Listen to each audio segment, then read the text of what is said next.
Kita tengok muslimat, oleh kerana susah dan berat. Ni jangan tidur kejut kawan sebelah yang tidur.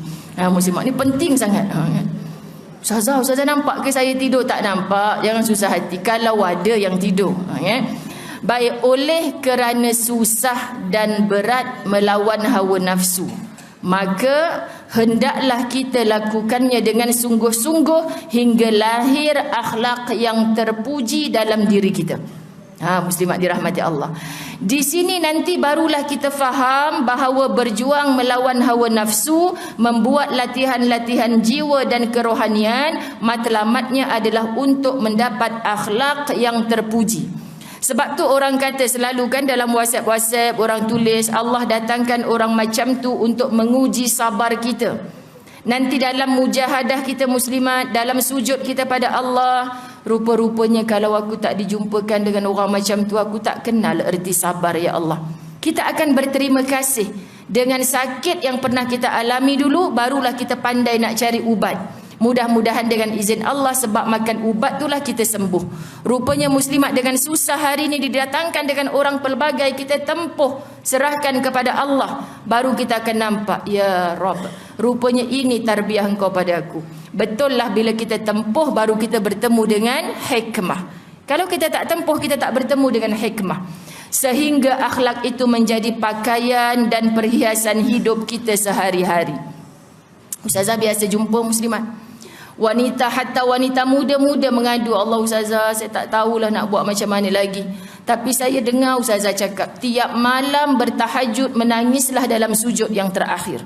Muslimat, satu-satu Allah tunjuk ustazah, betul lah apa yang saya jangkakan, macam tu rupanya perangai suami saya.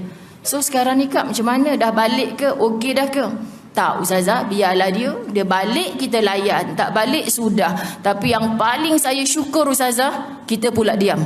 Kenapa saya diam muslimat? Kalau aku duduk kat tempat dia belum tentu lagi kuat.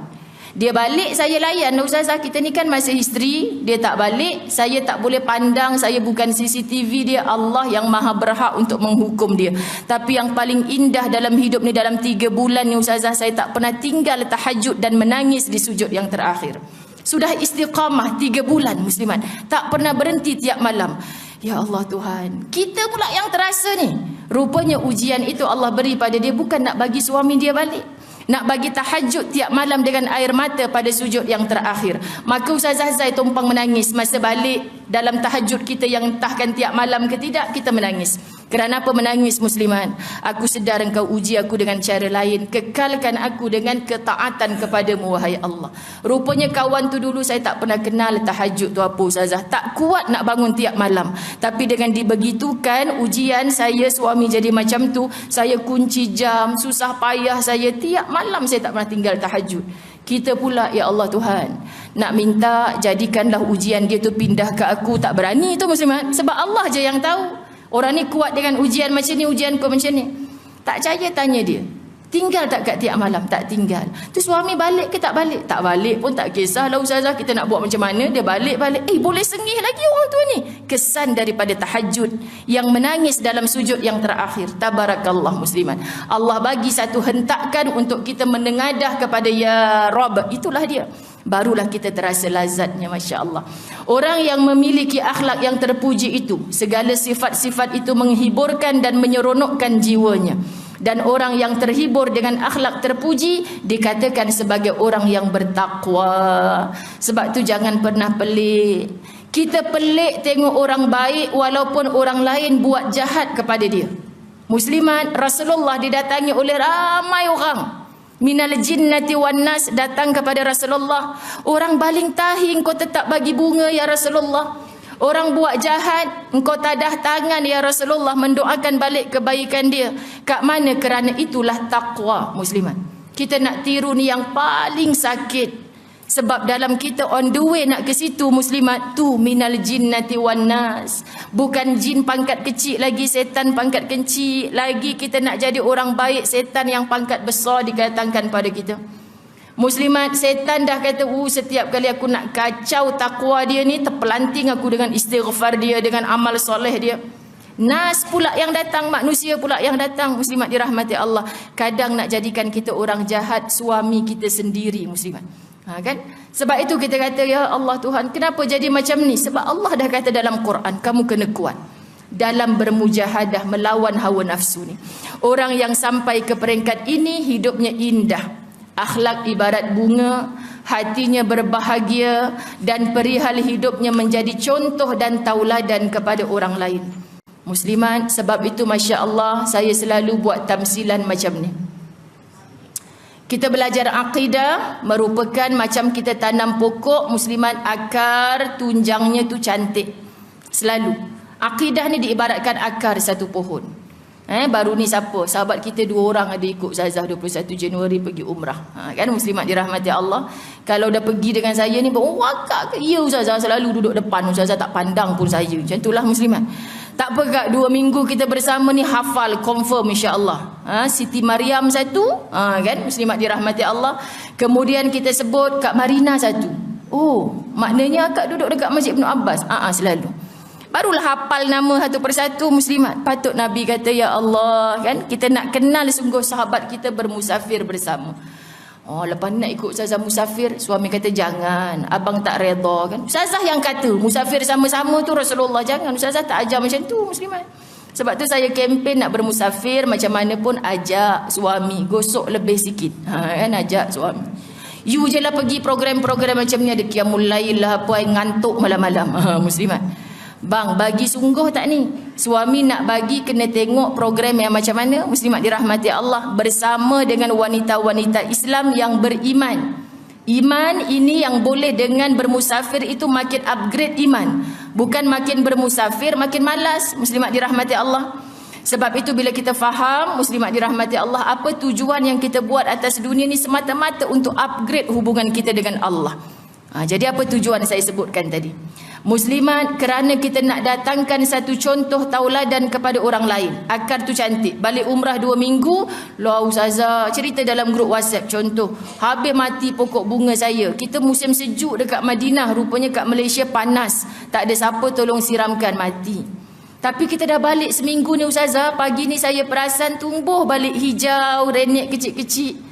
Ternyata akarnya masih elok walaupun daunnya dah mula gugur. Itu akidah. Dia hentak macam mana pun muslimat, akidah kena nombor 1.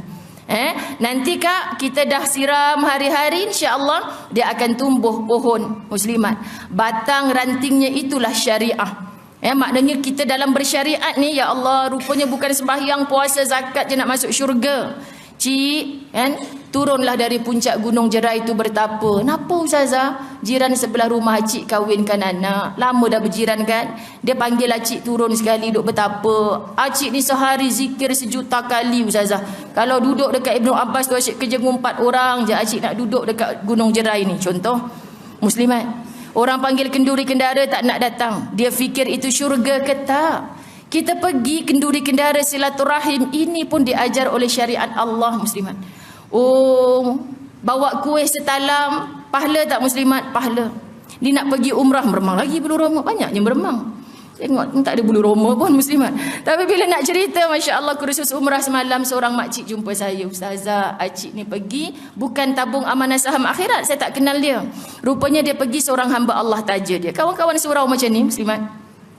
Dia kata, seorang datin ni Ustazah, kan birthday akak baru ni, akak memang selalu dekat surau dengan dia orang ni lah semua kan.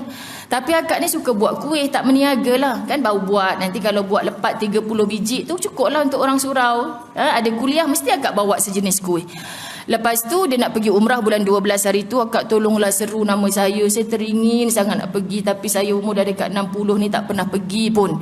Lepas tu dia kata, ya akak selalu doakan kau, tiap-tiap tahun akak pergi, akak seru nama kau. Dia balik umrah tu muslimat, birthday dia bulan 1, birthday kawan ni, dia kata aku nak bagi hadiah hari jadi kat kau. Tu dia kata saya pun tak apalah datin, saya pergi ambil kat rumah datin. Nak ambil hadiah muslimat. Tak boleh, hadiah ni nanti aku hantar dekat engkau. Muslimat. Rupanya dia daftarkan umrah, Masya Allah. Dia daftarkan umrah, dia bagi tahu dengan kawan ni. Menangislah kawan ni. Anak dia bila tahu, suami dia bila tahu, abang izin bagi tahu. Tapi anak, mama bagilah tips, apa rahsia, macam mana mama boleh dapat umrah ni? Apa rahsia? Mama tengok malam-malam tak adalah macam buka lampu tahajud ke apa. Mama rahsia apa mama? Terasa saya ustazah, anak-anak saya cakap macam tu. Tapi kadang-kadang saya fikir, yang saya bawa kuih tiap-tiap hari dekat surau tu, orang mesti cakap terima kasih lah engkau susah payah kat kami. Mesti ada rezeki besar untuk engkau satu hari nanti. Faham tak dia kata?